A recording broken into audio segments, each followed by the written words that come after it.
अस्सलाम वालेकुम students, welcome back. आज से हम शुरू कर रहे हैं ए सेलुलर लाइफ का कंप्लीट क्विक रिवीजन। इस लेक्चर में हम चैप्टर की बेसिक फाउंडेशन स्ट्रॉन्ग करेंगे। सबसे पहले ए सेलुलर लाइफ को समझेंगे, फिर वायरस की डेफिनेशन, उसकी बेसिक कैरेक्टरिस्टिक्स और उसकी डिस्कवरी के इंपॉर्टेंट साइंटिस्ट्स को डिटेल में समझेंगे। तो चलिए बिना टाइम वेस्ट किए लेक्चर शुरू करते हैं। ए सेलुलर लाइफ डेफिनेशन। ए सेलुलर लाइफ उन बायोलॉजिकल एंटिटीज को कहते हैं जो किसी सेल से मिलकर नहीं बनी होती। एक्सप्लेनेशन। सबसे पहले वर्ड ए सेलुलर को समझते हैं। इंग्लिश में ए का मतलब होता है विदाउट, यानी बगैर, और सेलुलर का मतलब होता है सेल से मिलकर बना हुआ। इस तरह ए सेलुलर का मतलब हुआ बगैर सेल के, यानी जो ऑर्गेनिज्म या बायोलॉजिकल एंटिटी किसी सेल से मिलकर नहीं बनी होती, उसे ए सेलुलर कहा जाता है। हमारे सिलेबस में ए सेलुलर लाइफ की सबसे इंपॉर्टेंट एग्जाम्पल वायरस है। Virus definition.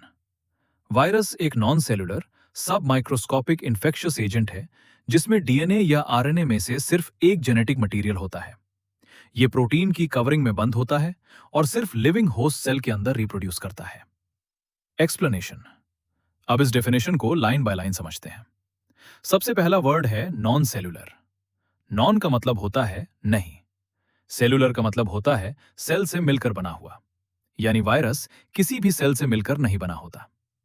अब दूसरा वर्ड है सब माइक्रोस्कोपिक। सब का मतलब होता है बहुत छोटा। माइक्रोस्कोपिक का मतलब होता है माइक्रोस्कोप से देखी जाने वाली चीज। वायरस इतना छोटा होता है कि इसे ऑर्डिनरी लाइट माइक्रोस्कोप से नहीं देखा जा सकता। इसे देखने के लिए इलेक्ट्रॉन माइक्रोस्कोप की जरूरत पड़ती है। अब तीसरी इंपॉर्टेंट बात, वायरस के पास सिर्फ एक जेनेटिक मटेरियल होता है, या तो डीएनए होता है या आरएनए होता है। दोनों कभी भी एक साथ नहीं होते।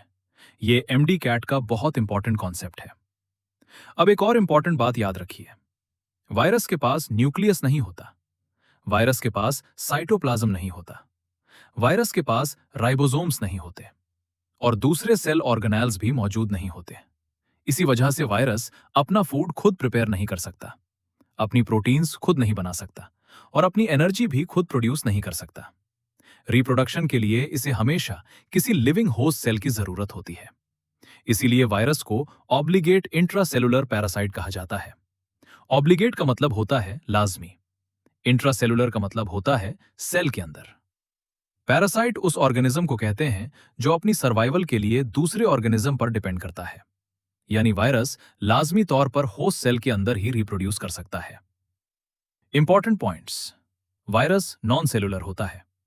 वायरस में न्यूक्लियस नहीं होता, वायरस में साइटोप्लाज्म नहीं होता, वायरस में राइबोसोम्स नहीं होते, वायरस के पास सिर्फ डीएनए या आरएनए होता है, वायरस सिर्फ लिविंग होस्ट सेल के अंदर रिप्रोड्यूस करता है।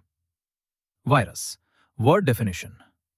वायरस का लफ्ज लैटिन वर्ड वेनम से निकला है जिसका मतलब है पॉइजनस फ्लूइड। एक्सप्लेनेशन। पॉइजनस का मतलब होता है जहरीला, फ्लूइड का मतलब होता है माया या लिक्विड। जब साइंटिस्ट्स को वायरस की असल नेचर का पता नहीं था, तब उनका ख्याल था कि यह सिर्फ एक पॉइजनस सब्सटेंस है जो डिजीजेस फैलाता है। इसी वजह से इस इन्फेक्शियस एजेंट को वायरस नाम दिया गया। Virology definition. वायरस की स्टडी को वायरोलॉजी कहते हैं। एक्सप्लेनेशन। जैसे प्लांट्स की स्टडी को बॉटनी कहते हैं, एनिमल्स की स्टडी को जूलॉजी कहते हैं, बिल्कुल इसी तरह वायरसेस की स्टडी को वायरोलॉजी कहते हैं। और जो साइंटिस्ट वायरसेस का स्टडी करता है उसे वायरोलॉजिस्ट कहते हैं। Historical background of virus. अब हम वायरस की हिस्ट्री को समझते हैं। वायरस की डिस्कवरी किसी एक साइंटिस्ट ने नहीं की थी। मुख्तलिफ साइंटिस्ट्स ने अलग अलग एक्सपेरिमेंट्स किए और हर साइंटिस्ट ने वायरस के बारे में एक नई इंफॉर्मेशन दी। इसी तरह धीरे धीरे वायरस की डिस्कवरी कंप्लीट हुई। अब हम इन साइंटिस्ट्स को टाइमलाइन के हिसाब से समझते हैं। Edward Jenner 1796। Definition. Edward Jenner वो साइंटिस्ट थे जिन्होंने स्मॉल पॉक्स से बचाव के लिए पहली सक्सेसफुल वैक्सीनेशन डेवलप की। एक्सप्लेनेशन। 1796 में एडवर्ड जेनर ने काउ पॉक्स के लीजन से मटेरियल लिया। उस मटेरियल को एक 8 साल के बच्चे जेम्स फिप्स को इंजेक्ट किया। कुछ हफ्तों बाद उस बच्चे को स्मॉल पॉक्स के इन्फेक्टेड मटेरियल से एक्सपोज किया गया, लेकिन उस बच्चे को स्मॉल पॉक्स नहीं हुआ। इस एक्सपेरिमेंट से यह प्रूव हुआ कि वैक्सीनेशन इंसान को डिजीज से प्रोटेक्ट कर सकती है।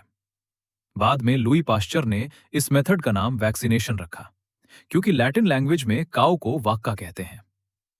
MCQ point scientist Edward Jenner, year 1796, disease small pox.